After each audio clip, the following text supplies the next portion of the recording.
अनेकदा आयुष्य आपल्याला अशा वळणावर घेऊन जातं जिथे सगळं कठीण वाटतं, पण त्या अंधारातून सुद्धा एक किरण चमकतो जो स्वप्नांना सत्यात उतरवतो.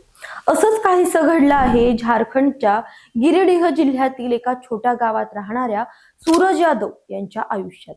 स्विगीची पिशवी घेऊन धावणारा हा तरुण, रॅपिडोच्या बाईकवरून ऑर्डर्स पोहोचवणारा हा माणूस आज एका मोठ्या यशाच्या शिखरावर उभा आहे. मात्र हा प्रवास सोपा नव्हता. त्यामागे आहे मेहनत, जिद्द आणि कुटुंबाचा अटूट विश्वास. चला जाणून घेऊया सूरज यादव यांची ही थक्क करणारी कहाणी, जी प्रत्येकाच्या मनाला प्रेरणा देईल. नमस्कार, मी अंजली आपलं स्वागत करते पोलखोल मध्ये. आयुष्याच्या रस्त्यावर प्रत्येक जण आपापल्या स्वप्नांचा पाठलाग करत असतो. काहींना मार्ग सापडतो तर काहींना तो स्वतःच बनवावा लागतो. सूरज यादव यांनी हा मार्ग स्वतःच्या हाताने घडवला. झारखंड लोकसेवा आयोगाच्या JPSC परीक्षेत 110वा क्रमांक मिळवून सूरज आता उपजिल्हाधिकारी होणार आहेत. पण यशाचा हा टप्पा गाठण्यासाठी त्यांना किती कष्ट घ्यावे लागले, किती अडचणींना तोंड द्यावं लागलं. ही कहाणी आहे गरिबी, आर्थिक संकट आणि सामाजिक दबाव यांच्याशी लढत स्वप्नांना प्रत्यक्षात आणण्याची. सूरज हे झारखंडच्या गिरिडीह जिल्ह्यातील कपिलो पंचायतीचे रहिवासी. त्यांचं कुटुंब आर्थिकदृष्ट्या कमकुवत.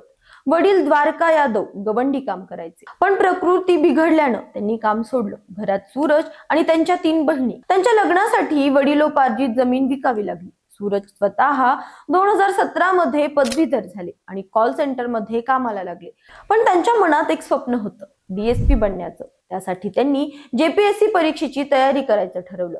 सूरजच्या आयुष्यात एक मोठा टर्निंग पॉइंट आला जेव्हा गंगाधर यादव त्यांच्या मुलीच्या लग्नाचा प्रस्ताव घेऊन आले. सूरजच्या जिद्दीचं आणि स्वप्नांचं कौतुक करत गंगाधर यांनी आपली मुलगी पूनम यांच्याशी सूरजचं लग्न लावलं. पूनमने सूरजला अभ्यासासाठी प्रोत्साहन दिलं. तू अभ्यास कर, खर्चाची काळजी नको, असं ती म्हणाली. 2020 पर्यंत सूरजला सासऱ्यांकडून आर्थिक मदत मिळत होती. त्याच्या आधारानं सूरजने रांचीच्या कोचिंग इन्स्टिट्यूट मध्ये JPSC ची तयारी केली. 2020 मध्ये कोरोनामुळे JPSC परीक्षा झालीच नाही. सूरजला गावी परतावं लागलं, पण त्यांनी हार मानली नाही.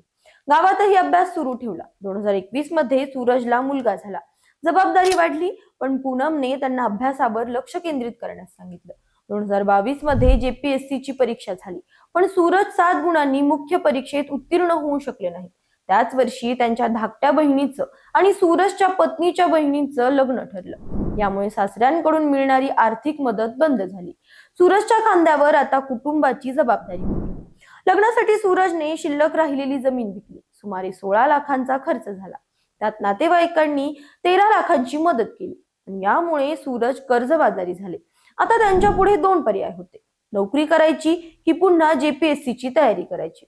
आर्थिक अडचणींमुळे रांचीला परत जाणं शक्य नव्हतं. त्यामुळे मोठ्या बहिणीने सूरजला हजारीबागला बोलावलं. तिथे सूरज रात्री अभ्यास करायचे आणि दिवसा स्थानिक कोचिंग इन्स्टिट्यूट मध्ये शिकवायचे. यातून त्यांना महिन्याला फक्त 5,000 रुपये मिळायचे, पण त्यांनी हिंमत सोडली नाही. हजारीबाग मध्ये राहताना सूरजने JPSC मधील छोटा नागपूर कास्तकारी अधिनियमन आणि संथाल परगणा कास्तकारी अधिनियमन 1949 या विषयांवर त्यांनी झारखंड CNT SPT कायदा नावाचं पुस्तक लिहिलं. या पुस्तकातून त्यांना 16,500 रुपयांची रॉयल्टी मिळाली, जी त्यांच्यासाठी वरदान ठरली. याच काळात सूरजने JPSC ची प्राथमिक परीक्षा उत्तीर्ण केली आणि जून 2024 मध्ये मुख्य परीक्षा दिली. पण कोचिंग कोर्स संपल्यानंतर सूरजला हजारीबाग मध्ये नोकरी मिळाली नाही. मित्रांनी त्यांना रांचीला बोलवलं, पण तिथेही कोचिंग इन्स्टिट्यूट मध्ये काम मिळालं नाही.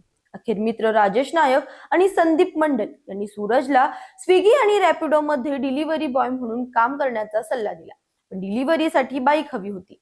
कर्जबाजारी असलेल्या सूरजकडे बाईक खरेदी करण्याचे पैसे नव्हते. तेव्हा मित्रांनी त्यांच्या शिष्यवृत्तीच्या पैशातून सूरजसाठी बाईक खरेदी केली. ऑक्टोबर 2024 पासून सूरज रोज सायंकाळी 5 ते रात्री 10 वाजेपर्यंत डिलिव्हरी बॉय म्हणून काम करायचे. यातून त्यांना रोज 300 ते 400 रुपये मिळायचे. या कामामुळे माझा आत्मविश्वास वाढला, असं सूरज सांगतात.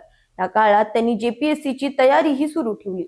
मे 2025 मध्ये JPSC मेन्सचा निकाल जाहीर झाला आणि सूरजची मुलाखतीसाठी निवड झाली.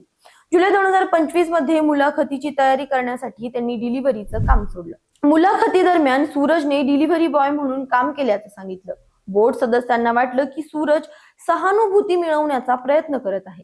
त्यांनी सूरजला डिलिव्हरीशी संबंधित तांत्रिक प्रश्न विचारले, पण सूरजने सगळ्या शंकांचं समाधान करणारी उत्तरं दिली.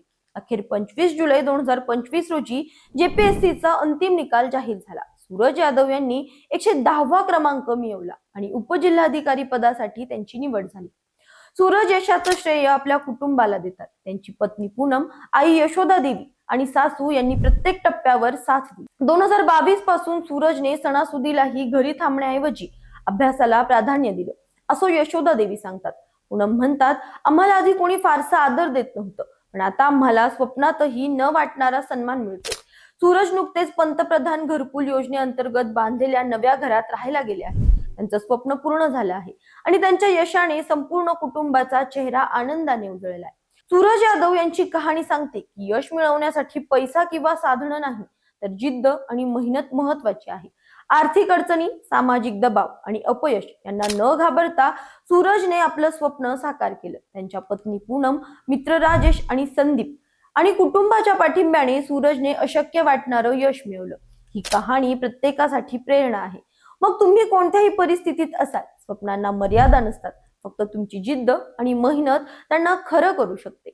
सूरजच्या या यशस्वी प्रवासाबद्दल तुम्ही काय म्हणाल? तुमच्या स्वप्नांचा पाठलाग करण्यासाठी तुम्ही काय करता? कमेंट्स मध्ये नक्की सांगा.